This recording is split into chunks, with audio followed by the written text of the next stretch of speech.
in financial and professional services, and we have been building an amazing community for over 7 years. And of course, since our global pandemic, we are now going live, and I think it's now week 15 or something like that. Our whole aim for this was to build this community and connect an amazing industry. So welcome everyone, and please do take the opportunity to be here and connect with others on this call. Cam, as always, we've got plenty on. And as we always say, please do share the link that's just on the screen. We want to keep building this community. I had an amazing email from one of our advocates and members this morning asking if she could refer this link to someone who she thought would really need it, who's living by themselves. And I just thought, wow, that's really humbling that people are joining in and being part of this. So please do share the link. We offer this free to all employees of our corporate partners. But if you do know someone who isn't one of those corporate partner employees, invite them along anyway. We say the more the merrier. And to our corporate partners, as I always say, couldn't do it without you. It is so great to see you here and have you part of this amazing community.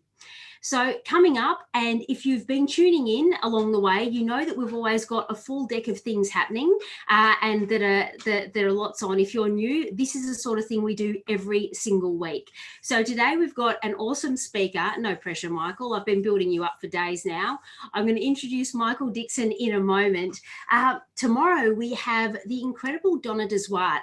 Now, you've probably heard me say if you were on yesterday, I'm really excited about Donna's session tomorrow. She's the CEO of a not-for-profit organisation called Fitted for Work. They do some incredible stuff to really support women and making sure that they have financial and economic independence and well-being. They've helped over 40,000 women in their 12-year history. So that's going to be a super powerful story and experience with Donna. And then Tuesday, on to another week, we've got Christy Paulos. Now, Christy's really interesting. She's a self-proclaimed content nerd, as she describes herself. She's had a global career. She's worked for Red Bull.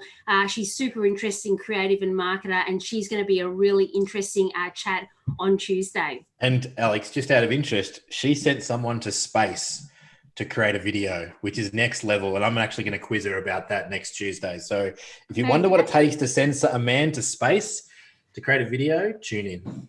Did she get him back? Yes, he jumped out of the spacecraft. It was amazing. Well, there you go. That is definitely a Few Connect Live first. We have not had that story before. So that's going to be super interesting to hear and chat with Christy as well. Now, of course, on Friday, and what are we today? Wednesday. The weeks go so fast. So we bring you these incredible masterclass events. So as I keep saying, for our members, don't forget that you have access to these incredible masterclasses with really amazing experts as part of your membership. So Cam, thank you. You've just put in a link in the chat. So for our members, if you'd like to join the masterclass at 12 o'clock on Friday with Simon Dowling, who is an amazing facilitator and collaborator, he's going to be great. Just click on the link or go to our website. And some of you may have remembered that Simon was on yesterday doing a quick promo and has also been a guest on this show before. So he's going to be amazing. If you aren't yet a member, why not? If you want to know what I get so excited about and so passionate about in terms of this community, we would love to invite you to one of our events as our guest, because we want you to see that as awesome as this live stream is, this is just the tip of the iceberg of what we do for our community and for our members. So if you'd like to join, again, Cam has just put a link in the chat so you can claim your free gift and come along to one of our amazing masterclass events as well. Now, I do have a quick announcement before I introduce Mykel, and that's to introduce a fantastic new team member, Tony O'Neill. We're very excited to have her on board as our key account and engagement manager. Tony, are you there to say a quick hello? Yes, hello. Hi, everyone. So I'm going to put you on the spot here. You can give us a bit of a background. There's obviously not an Australian accent there. Give us a bit of your background. Soon to be Australian, hopefully. I'm in the queue. So I arrived on the shores 5 years ago, have been working in financial services ever since. And that was my first foray, I suppose, into financial services. Have been a massive fan of you for quite a number of years. And then luckily this opportunity came up. So yeah, absolutely delighted to be part of what I can only describe as an inclusive, vibrant community, and being over here away from home, definitely over COVID, it's given me so much support and strength to get through the week. So I'm delighted to be on board and to meet everyone and see what kind of magic we can make. Amazing. Thank you. And well done. So that was not pre-prepared. So you passed the first test, Tony. And of course, for those of you who know the Few community, you know that like any business, team and the people and the culture is everything. And you're right, Judith, Tony's also a PhD. So technically you're Dr. Tony O'Neill joining the Few team, which sounds so impressive. So of course we farewelled Anna onto bigger and better things a couple of weeks ago, but she's still our first lifetime member, and we're very pleased to bring on Tony as well. So welcome, Tony. So without further ado, it's my great pleasure to introduce Mykel Dixon. So for those of you who don't yet know Mykel, he's an award-winning speaker, a learning designer, an event curator, a musician, and the author of the just released Everyday Creative, a book which is a dangerous guide to making magic at work. He's a musician by trade, a gypsy by nature, a fierce non-conformist, and a prolific anti-perfectionist. I love him already. He works with senior leaders and teams of Fortune 500 and ASX 200 companies to unlock breakthrough creativity. Let's get rid of this slide. Mykel Dixon, are you in the house? I am. Hello, everyone. Good to see you. Hey, Great Alex. to see you, mate. Now, no pressure, but I have been building up your hilarity the entire time. Right. So don't disappoint us. You are a performer, so I know you can turn it on. So maybe the performance art piece that I will play today will be the role of destroying every expectation and anticipation that you have for an enjoyable 45 minutes. Who knows where we're going to go with this? I'm hanging on for the ride. I actually feel a little bit nervous right now. You're the nervous laughter. So, mate, there's so much that I want to chat to you about today. And isn't it interesting? Because, you know, you and I have yet to actually meet in the flesh, so to speak. It's always been on Zoom. And I think we've got such a great connection. It's amazing the energy that you can still get through these screens. And Cam, can you just mute people in case there's a bit of interference in the background? So we've had so many wide-ranging chats already. So where I want to start today, and then we will no doubt go off on multiple tangents, is tell us a bit about you. Because, you know, it's one thing to read out a few lines of a bio. I'm super curious. Like, what was your journey? You know, when did you first realise that you were a fierce non-conformist? Like, how did you get to this point? Very young. It's a big, beautiful question for, you know, what I anticipate needs to be a short answer. I don't know where it came from, and I don't want to get too woo-woo too early. We'll get to that by the end of the show, I'm sure. But there's just always been a deep innate sense or a deep question that always sits behind everything I do, which is why not? It's not necessarily why we should do something. It's like, why not? Let's just do it. And I even reflected on that last week when I remember as early as primary school, when I would see a teacher talk about or chew out another student, I would always question, why are you doing that? What are you doing? Hang on a second, why are you doing that? And then I'd get in trouble for standing up against it. It was just always this desire to question the status quo and to try to do things a little bit differently. Maybe that came from my mother, who I think she is also a facilitator and a trainer. She's been in this work. My dad he was a CEO in government for years, but he ended up starting his own business and being a partnership broker and building that out. The irony of me going off and being in music and rock and roll and trying to do everything that I could to be nothing like my parents. And now I'm a trainer and a facilitator and a speaker, essentially doing very similar work that they are, which is wonderful, you know, twists and turns of life. But I don't know, it's just been there. And it's been a story that I've had since very young. And I've, you know, through confirmation bias and through the way that I've lived my life, I've just compounded it and made it such an integral way that I make decisions and the way that I choose to both work and live. And I can't recommend it enough. So tell us a bit about your so what were the steps from, you know, your music career to, you know, to now, as you say, facilitating and training and writing a book. Let's talk about that as well. But what started you to edge you back towards doing this? And I might even pre-frame that, because that's a good question. And even thinking that in a sense of all of us and where we are right now with COVID and with our careers, particularly the finance industry and what's going on, everyone's trying to figure out how they can stay relevant, how they can still build careers in this kind of climate. And I think I like that.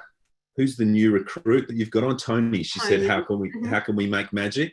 That's the tagline of this beautiful book, A Dangerous Guide to Making Magic at Work. I'm all about making magic. And I think if there was two ways that my career and the way I've ended up doing what I'm doing now has felt very magical in a lot of ways. And underpinning it, I think there's two things which has always driven me. One is trust. There's always been a trust in myself, or a trust in the world, or a trust in the circumstance that, you know what, maybe it might not work this time, or maybe it might not turn out the way we expected, but there will be a lesson in it for us. There will be something worth taking from the risk that we're taking. So trust is really key, and that's driven my life, but also audacity. You know, I've been served many times over by just pure audacity, by doing things that are ridiculous and make no sense and have cost a fortune, you know, in time and money. I mean, even last couple of weeks ago to launch that book, we did a 24-hour live stream. So like what you're doing right now, Alex, but we did it for 24 hours. We had, 30, 40 guests. We stayed up all night from midday to midday. And why? I don't know. Why not? But what fascinated me about that experience was it was so intimate. It ended up being so beautiful. And we'd have random people around from Cam's onto it, 24 hours, let's do it. I love that. You know, random and just people, before he put that in there, I'm like, oh, Mykel, stop talking. I already feel exhausted at the thought, Cam's not doing it. 24 is easy. Go for a week. Let's do, you remember the band in the bubble they had at Fed Square many, many years ago? I think it was early 2000s, a band called Regurgitator they recorded an album for 3 weeks in a bubble live in Fed Square. I reckon you, Cam and I and Alex, I think we can do something like that. ASAP, let's get wild. Well, yep. So you've all heard it here first. We're changing it up. We're now streaming live 24 hours a day. Why not? Or a week. Why not? What else are we going to do? What else are we going to keep doing? Let's do it for charity. Great idea. Actually, like and maybe, sorry to cut you off, Alex, but just throwing it out there. So obviously the work I do now, it's helping people be more creative. It's rediscovering their innate creative capacity, their capability, and bringing that to their work and life.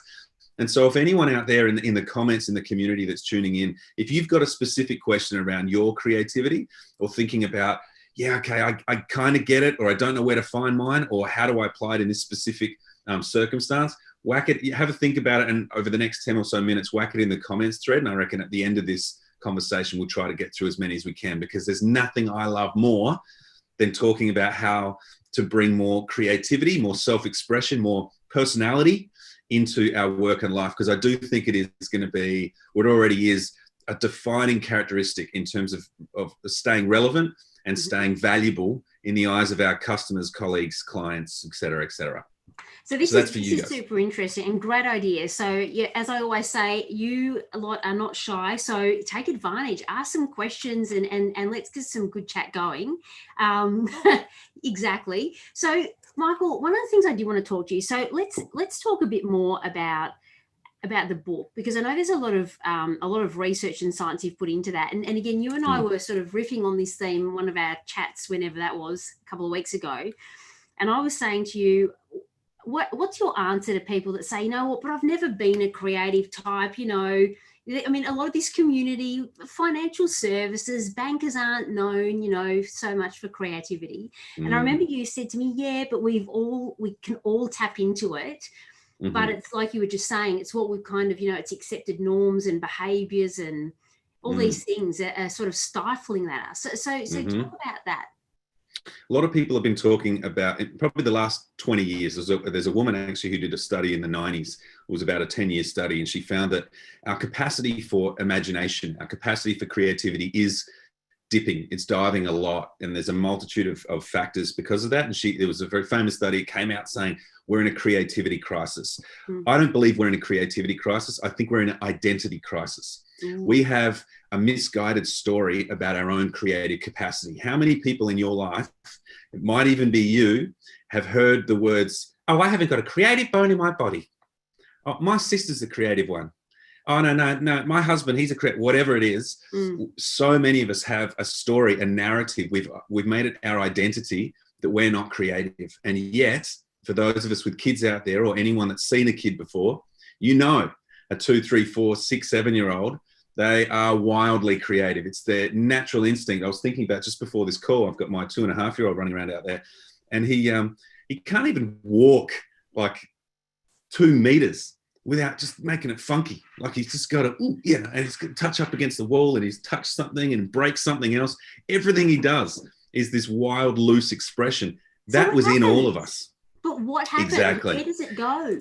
I know, right? The world dug its teeth into us and made us who we are. So there's a fascinating study, a piece of research done years ago by a guy called George Land. Some of you might have come across it. It was a famous TED Talk as well. He was the guy that helped JFK, or helped NASA, put us on the moon in the 60s. So he devised the first ever divergent thinking test. How can we measure a person's creative capacity? They employed George because they wanted to get the boldest, brightest minds in the country to get us to the moon in the 60s. Wow, it worked. He found these astrophysicists and scientists and whatever. But after that, he thought, what am I going to do now? Still got this test. Why don't I try it on a bunch of 5-year-olds? So we got 1,600 5-year-olds, everyday kids like you and me, not NASA School for the Gifted. And the results came back, 98% of us have roughly the same creative capacity as those NASA scientists that got us to the moon in the 60s. Wow, that's astonishing. So he thought, I got to dig deeper here. I'm going to check in with the same kids, make it a longitudinal study, check in with the same kids 5 years later. They're now 10, same test, same conditions, 30% have that same creative capacity. Now, this is interesting. Let's check in when they're 15. They're in high school. They're smoking ciggies behind the gym. They're pashing each other on the back seat of the bus, doing all the things that I know that you guys did when you were 15. Did creativity have a resurgence then during that time? No, down to 12%. So he did it one more time. Now they're 30. They've got kids of their own. Same focus groups, 1,600 now adults, 30 years old. Bear in mind, 98% of them were creative geniuses. 2% remained, equal to those NASA scientists. He went on to say, the research is conclusive. Non-creative behavior is learned. We are biologically designed, every single one of us that is born, to create, to innovate, to use our imagination, to change things, to find and form new value. It's who we are. It's what we do. It's inherent in life. And then the world got dug its teeth into us. We were taught to conform and be compliant and rah. And there's been certain benefits to that for society and industrial revolution and all this stuff, the way we educate en masse. But at the same time, there's been a cost, an impact. And the cost has been our capacity or our courage to be creative. So this is the game we're all playing now, is how we can return to it, remember it, and reclaim it, put more of it into our work and life. Yeah, there's so much to there, and you're right. One of the things I think we'd been talking for probably the first 5 minutes when we first met each other, and we found ourselves talking about identity, and we were right in the whole treadmill of life and what happens. And so let's go a bit deeper into that, right? Because I think it's super interesting. Well, that's one way to describe what's been happening in the world the last, 5 months or more. And I remember I was saying to you, and a lot of our community has shared, I feel like there's a real reflection point, that I'm at a crossroads. I don't really want to go back. Like it seems to be shining a light on different things for people. Is this an opportunity for us to tap back into that creativity and realize just how much we're in on the train tracks without even realizing, do you think? 100%. And this is it's a very terrifying time, because it really is making us stop and look at who we are, not just what we're doing. I had a conversation with a friend of mine, a colleague that I do a lot of work with, or were doing a lot of work with, and I don't think he'd mind me sharing. Very, very successful artist, and he's at a loss, and has been since this whole started. It's like, who am I? I just don't know what's going on, and really, into some dark places. And I said to him yesterday, how can I help, man? What can I do? He said, look, I feel like this is beneath me. I feel so, I feel weak saying this, but I just need to feel valuable. I need to feel like I'm useful, like I'm actually can contribute to the world right now. Because I just don't feel that way. Like there's nothing I can do. I'm at home. That's very heavy stuff, you know, that's going on in the background for so many of us right now. And it comes to us back to a story of, well, what does he think how the way that he adds value to the world. There was pre-COVID, and then we're in this during it. Now, what's it going to be post? So it's really, this time is asking him to rethink the whole way that he adds value, that he is useful to the world, the story of who he is, and for himself, you know, is what's in the way of just going, okay, what if I set fire to everything? What if I'll never be able to do gigs in a club again? What if we'll never do festivals with 10,000 people and sweating and spitting all over each other? What if that happens? How am I going to have to move forward here? It's the longer that we take to move forward and you know, clear the slate and start again, it's the more harder I think we'll find it. When really, if we just embrace, man, this is wild. This is a once in a generation, you know, time. There's nothing to lose. I know that seems a little crazy when livelihoods are on the line and we careers and mortgages and all of that stuff. But at the same time, it's like, well, it's pretty fearful to try to stay and retain with what we've got when everything is changing.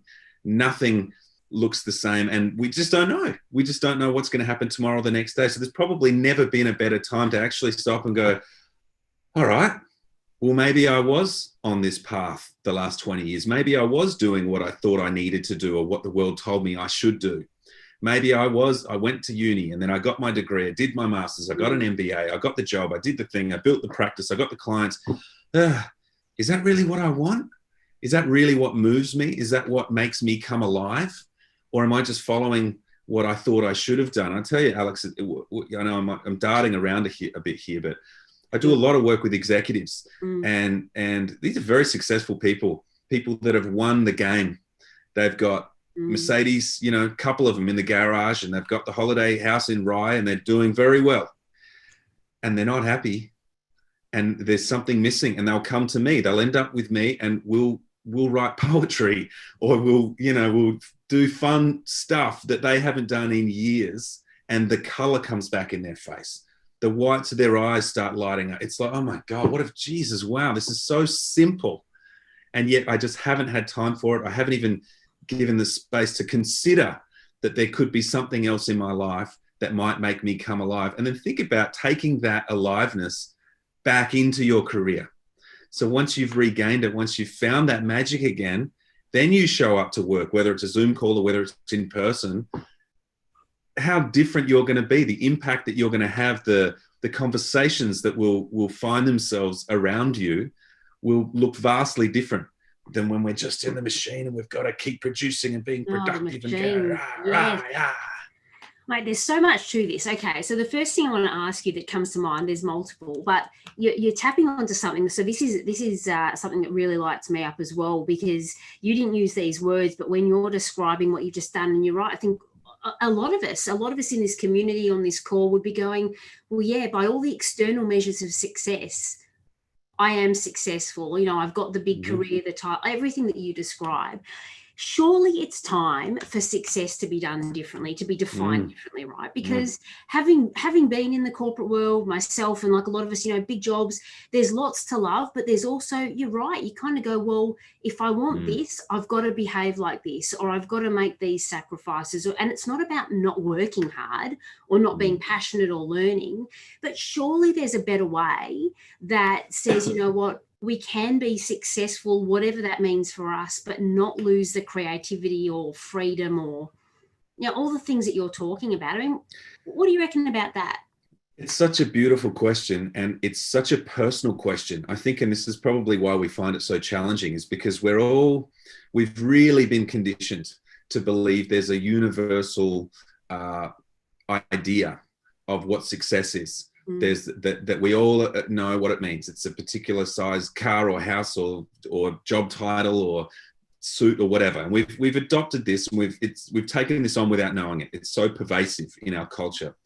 But to be put in a position now where it's like, okay, so what does success mean to you? No, not just as a quick little keynote speaker exercise, at a conference. Really, what is going to make you happy? What is enough?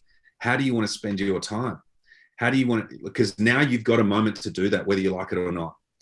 And I think, I'm finding this difficult right now. Okay, really thinking, wow, what do I want? I love speaking in front of people. I love jumping on flights and heading off around the world and going to these big conferences. And what if there's, aside from my enjoyment, that's a big ecological footprint with climate change and all that stuff. And I've been considering, well, what's most important to me? God, could I do everything virtually, even if things went back to normal in 6 months? What if I made that part of who I am? What if I made that, part of the values of my life, and spend more time with my kids? And how could I, and it's such a confronting conversation to have, because there's nothing to measure it on. I want to go, what do you think, Alex? Should I do that? I don't know. Does that sound good to you? Tony, what do you think? I don't know. Maybe Sheena knows. It's so hard to just look at yourself in the mirror and go, but what do I want? What's enough for me? Forget about everyone else. That's one of the most defiant, courageous things we can do in the 21st century, is to choose to create our life in the way that serves us. It's this is a beautiful conversation, Alex. Isn't it? And and you're right, because we are kind of getting a bit deeper, but I think so many of us are really feeling this, because you're right, as you're saying, you're asking yourself those questions, as we all are, or maybe veering away, maybe leaning in. But then you're right, like what's the right answer? Well, there's no right answer, but we're still seeking the validation, or what am I supposed to be thinking? Is that a stupid idea? What are other people like? You start to realize how much of that is ingrained without even realizing, right? So now let's think about, and you're right, maybe we could do a series, or this could be a feature of our 24-hour, week-long live stream. A week long. We'll discover the answer at the end of a week, I'm sure. Surely, to many things. So let me ask you now about, so obviously the community that we've got here, and I do love this because we're talking about things with multiple levels, right? So this is a personal conversation for all of us to reflect on. It's also us as leaders of other human beings, as team members, as a remote workforce, as parents, as et cetera, et cetera. So you do heaps of work with big organizations. So where do you start when you're working with, the CEOs and the exec teams and leaders in actually helping them? Like, what's the process that you take in starting to help them even consider how to unlock or get back in touch with their creativity? It's got to be a habit, not a hope. It can't be something that you put, I will get to that. Oh, no, we need to create an innovative culture. And I know that I need to be more curious or empathetic in the way that I am at work. And I know I need to make time for that. Okay, so what? We need to put it in the calendar and make it as small and consistent as we possibly can. That's why the book's called Everyday Creativity. It's trying to make, or Everyday Creative, just trying to make things as simple and as practical and as easy to do consistently. So it just becomes second nature. Like who you are, the first choice you always make is, well, is that the only options? What else? What else could we do? What haven't we thought of? Who else could we involve? Where could we start with this? How about we do things? How about we sit in that room? Why don't we take this meeting outside? How about we tune in let's do a Zoom call at midnight instead of midday? It's just you're getting people into a habit. So their first instinct is to be playfully engaged with possibility, as opposed to continuing best practice. Best practice is a death sentence right now. It's but maybe we don't know if that's going to work anymore. It's not to say you throw the baby out with the bathwater. It's good. Like Sheena just posed a great question. How do you suggest or think there is some juggling between the norm and creating what you want to do? And this is the game we're in. Well, we still need to serve our clients. We still need to pay the mortgage. We still have life going on. It's not about being gypsies and dancing around and painting our faces and bodies by the bonfire. I'm down for that, by the way. I was going to say, that sounds good. That sounds interesting. But it's a total juggle. And the thing I think, again, is it's almost like we don't give ourselves enough credit a lot of the time. I think we're juggling multiple contexts all the time. I think that we're brilliant at doing this. Human beings, the capability that we have to roll with circumstances and to adapt and to still find joy. Like what I found fascinating about COVID and how dark and scary and heavy it was. I'm sure all of us have had plenty of giggles at funny memes or little GIFs that have popped up in our social feeds, or there's still this innate drive for us to find fun, even when there's a tragedy, even in war times, and I think that's important. And we can trust that about ourselves, that, okay, we've still got to do all of this stuff. We've still got to make sure the kids are somehow getting an education. ABC Kids is not enough.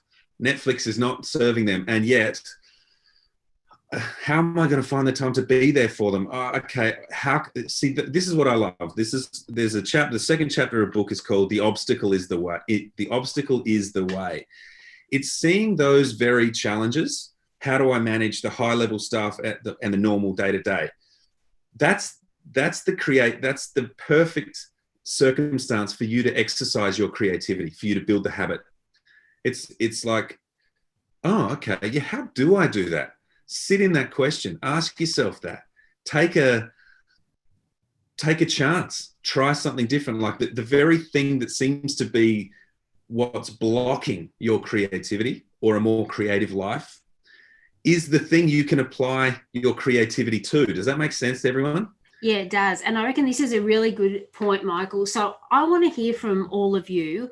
What's an obstacle that you've got at the moment that you're going, okay, this sounds really great, but you know what? I'm really not the creative type, or I don't really know how to start or how to tackle. Like, I think this would be super interesting. So you're right. So you're saying you've got to sit in that question and actually go, well, there's the answer in the question. And that is, well, I need to do things differently and try something new. Is that a good way to start? 100%. And even to simplify even more, have fun. Like, have fun with it. Follow what feels good to you. Follow what's joyful. We've made joy and magic and fun this frivolous, childlike, it's unimportant. It doesn't matter. We need to have a measurable ROI. It needs to have a voice like this when you're talking about the strategic outcomes that we need to deliver by close of business Friday, as though that's some measure of success, or that's going to mean anything. It doesn't mean anything. It's just what we've taken on as though that's work. And yet, it's funny. I was part of the research of the book. I was talking about humor a little bit in it. And there's all this research done that the people that generally take themselves so seriously are the ones the rest of their team don't take seriously. The more serious we try to make ourselves because we want to be perceived as serious and like we know what we're doing and we're in control here, that the opposite is true. People are actually like, oh God, here goes Tony again, off in his thing, whatever. Whereas the people that are a bit lighter and a bit more human about it, a bit more, hey, let's have fun with this. Okay, I've never seen this challenge before. Let's play with this. It, like a child, you're going to learn more. You're going to be, it feels as though there's less at risk. Like it's not, this ties in with the failure stuff. We've got to be. Let's go there. You're right, because you're now. You're right. We'll keep going on. We'll follow our tangents and have fun with it. Because when you're talking about that, and again, it won't surprise you that we talk a lot here about how unsurprising that the leaders and the business people that are on this show that are showing vulnerability, that are talking about heart stuff, not just head, that are showing the human side, their perceived failures at homeschooling, like all these things. This is where, like, our best rating speakers, before you, of course, have all been around those sorts of things. So when you're saying about, it's yes, it's having human lightness, but it's being human. Like, none of us have all the answers. But let's also talk about the failure stuff as well. How does this all tie in? Is it part of having to put this facade that my God, I've got the title, everyone's looking at me, I need to look like I know all the answers, and the way to show authority is to be serious? Like, is that what's going on there? Yeah, it's still, we come back to identity, we come back to status. You know, we're social creatures, and it has such an influence over who we are and what we do and the way we show up in the world. But again, like, I'm going to keep bringing it back to the kids. It seems like that's where this conversation is today.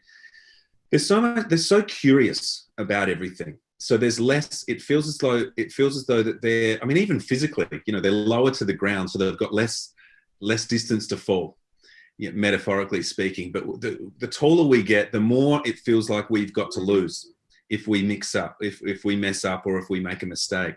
It's just not true. And that kind of mindset, it leads to not taking any chances, or stagnating, and then atrophy. And then, you know, if you cut back, or you slash funding, or you do everything, you know, to protect this little patch, eventually you'll have this little patch where there's nothing left to protect. And you certainly won't have the enthusiasm or the courage to want to do anything to grow it again. Yeah. Whereas if we can see, I just like to think about curiosity and learning. Like, what can we learn? What can we learn? How can we learn about this? And again, it's such a personal thing. It's so hard to, you can watch all the sessions and read all the books and do all the stuff, but it comes back to you when you're facing this, oh my God, am I really going to share this post? You know, oh my God, will that make me look foolish? Oh, do I sound like a bit of a dickhead if I do that? Oh my God, am I actually going to hire this person? Am I going to fire this person? What am I going to do here in this circumstance? What will that mean? What will people think of me? If we can just pause when we start feeling those thoughts and go, okay, cool, that's nice. Thank you for sharing. But what will I learn? What will I take from this? What can I use? And it's funny, my background is in jazz. So I studied jazz piano at uni, and I performed for many years in hotel lobbies and around the world, doing all that kind of thing. The training that jazz has given me for a time like this, but even in life, there's a beautiful, there's a great interview where a guy called Herbie Hancock, who was a piano player with Miles Davis for years. Miles Davis, very famous, innovative trumpet player. Many people would know who he is. He was, if you had a gig with Miles, there was nothing better. It was unparalleled. And he tells this story of one night where Herbie was playing with him, and he wanted to impress Miles, and he played the wrong chord. Complete mistake, just, and the audience is there. How embarrassing, the shame that, oh my God, I'm going to get kicked out of the band. I'm at the highest level in the world, and I made a clanger. And he says that Miles paused for a second, waited, listened, and then he played some notes on the trumpet that made Herbie's chords sound right. Cool. So he made it correct.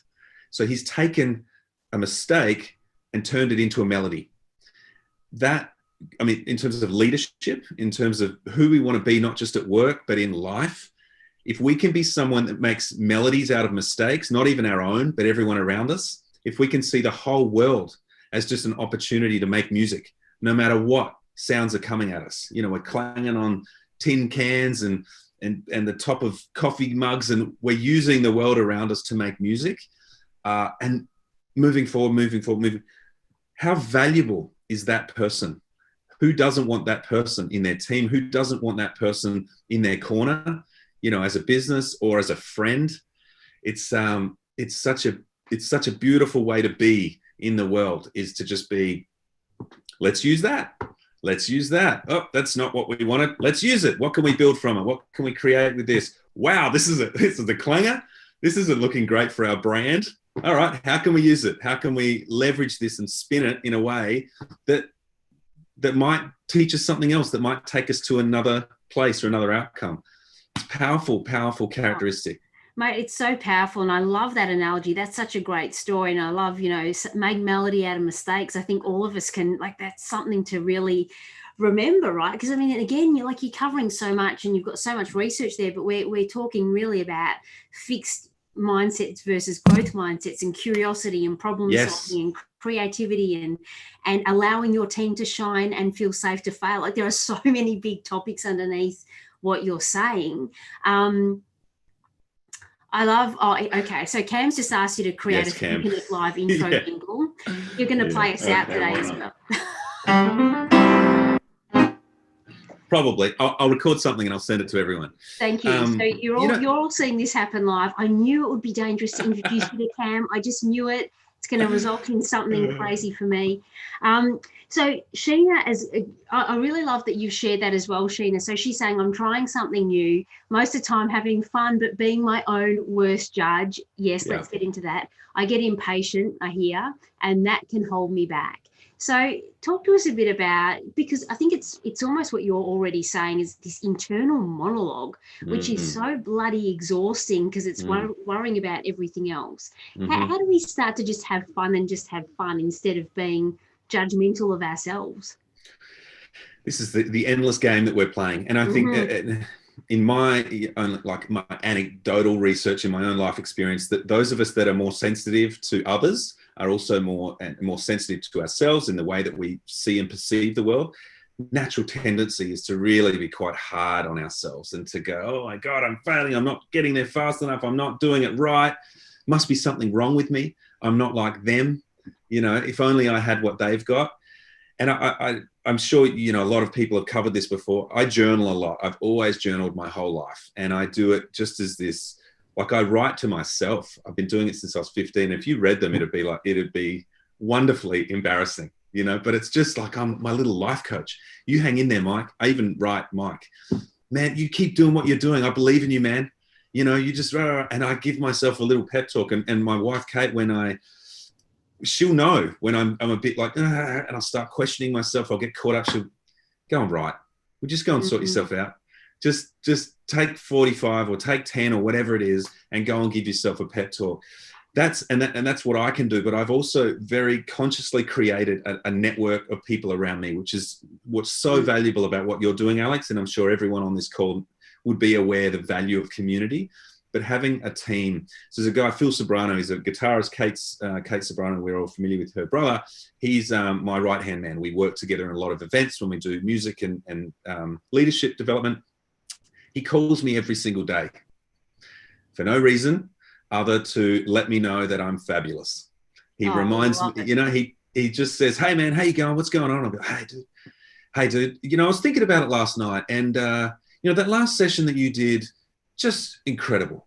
Just, you know, what you're doing is just amazing. And I don't ask for it. Sometimes it feels trite and it's like, oh, we're going through this again. But it's this constant reminder that is making those voices louder than the voices in my head. And I'll actually pre-frame sometimes where I'll call guys in my band or I'll call, you know, other people in my network and I'll pre-frame and I'll say, hey, or I might text them and say, hey, I really need you to tell me I'm great. Or I really need you to remind me I'm great. So have you got 5? And they go, yeah. And so then I'll call them and go, okay, so this is what's going on.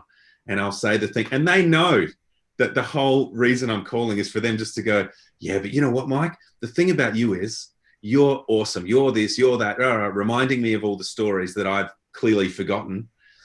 But and even though I've set it up, it doesn't matter. I just need to hear it. And the way, like, if people are thinking, yeah, but how do I create something like that? You can't, that feels like asking a lot of people around you. I can't just say, hey, can I just call you anytime and you make me feel special? The way I think you get to that is that you do it for as many people as you can. Absolutely. So you become that person for everyone else first. And then that will just, and it's a nice way also to stop thinking about you for a change and to, you know, not worry about, oh my God, I'm not getting there fast enough. All the stuff that we're talking about is just to go, you know what? Hey, Tim, you know, hey, Greg, how you going? Hey man, I just got to let you know, you are kicking ass right now. And I want to remind you of blah, blah, blah, blah, blah. Because geez, thanks, Mike. Wow, I wasn't expecting that. And Greg's going off to have the best day of the week.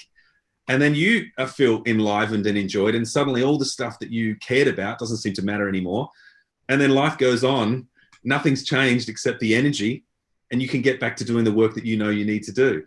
So it's, I love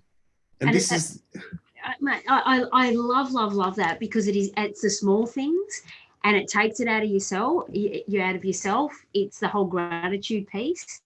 But you just forget what, you know, that positive impact you can have on other people and, you know, the good energy. Yes, Cam, I'm going there. Cam hates it when I start talking about energy. but the good energy attracts the good energy, right? So the more you do, the more you get back, and it's beautiful. Yeah. Mate, I can't believe we're out of time, but Oh no. I know you're coming back. I'll invite you back. Hey, listen, I want before we do go, and I love that, Tony, what you've put in there about, it's important that we don't lose, all of this, because, there's a lot of really crap and heavy stuff, but there's also some really cool stuff. For one, I love seeing the dogs and the kids, and I saw your cute puppy before, Tracy, and the cats walking across, and there's this humanness that we didn't have in corporate life before that I don't want to lose either. So as we go out, tell us a bit about your book. How do we work with you? Because as we've kind of briefly touched on, you do this for a living, right? Yes, you do speaking, but you do coaching and programs and all sorts of stuff. So how can we tap into this with you? I'm going to quickly just put in the comments too, because Tony, I'm with you. I made a little video. So I do quite a lot of videos and stuff and whatever, but I think that you might enjoy that. That was 2 months ago, but it was when we were first in the first lockdown, and it was like, oh, I don't know if I want to come out of this lockdown. This is something about this. There's an intimacy and there's a vulnerability and a beauty that seems to be happening with us that is refreshing and regenerative to my soul. So that's the silver lining of this lockdown. So I'm really with you on that, Tony. So how can people work with me? Well, virtually now, of course. Like what we're doing now is we're not going to have any big conferences in a while. Mm-hmm. No. So I do a lot of sessions like this and that are specific to creativity, but how we can apply that in solving the problems that are happening right now. So it's less about, we do some high level stuff, but it really is, how can we deal with this, what's happening in our company or our team or our industry right now? And there's a range of different things from quick keynotes to then longer programs with different modules and rah. The book, you should definitely get a copy of the book. I'll put up a link. Please do. To that. And you're just recording an audio book as we speak. That's right. Yeah. I've got to continue doing that this afternoon, which is cool. I'm going to write all the music for that. It's going to be more like we're going to have live music going throughout the whole audio book and this atmospheric kind of experience. And I think a big part of what I try to do and help people with is how you do things is just as important as what you do. So trying to get people to align what they stand for and the values and who they are in how they go about doing what they're doing.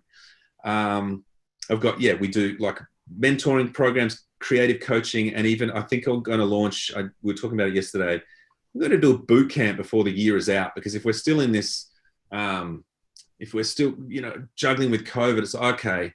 Now's a good time to maybe build that website or to start that book or to do that creative project that can still be aligned with our business, but to be in a tight little group, community of people that are just there championing each other and going deeper into finding and expressing themselves. Look out for that one. It's coming. Mate, there is so much there. And look, I don't think you're really getting away from this community, because now Cam's put in the chat, we're going to have a few creativity masterclasses. Yes, let's do that. You're writing our jingle. We're doing a week-long live stream. So pretty much for everyone here that has so enjoyed hearing from Mykel, this is just the beginning. So what a great adventure we're about to embark on together. And can I leave everyone, well, until next time, just with one little thing that I'd love everyone to get. Please. You absolutely back yourselves. Like we so underrate and underestimate what we know, and we undervalue how talented we really are and the unique experience and expertise that we've gained through living our life. You have had a fascinating life that I haven't. I've had my own, but you've had these serendipitous moments that has given you a way of perceiving the world that makes a difference to me. And I need to hear it. Like, I need your expression in the world, because it doesn't just make my life richer and more meaningful, but it helps me get to where I need to go, personally and professionally. So this, in a spirit of generosity and making the whole world a better place, there's nothing that you could do more than just sitting back and owning how fabulous you are. Go team. That is so cool. And if I haven't said it already, Mike, you're fabulous. Thank you. You are. Thanks for having me. Thanks, mate. Thank you, everyone. Mykel Dixon, you are an absolute delight. Such an interesting conversation. First of many, I sincerely hope. Thank you for your generosity in being here. Everyone, thanks for being here. It's been another fantastic session. Yay to us. We are all fabulous. Tune in tomorrow at 12 o'clock for the amazing Donna Deswart, CEO of Fitted for Work. She is a powerhouse woman doing a lot of good. See you all then. Thanks again, Mike. And wait for the jingle. Yes.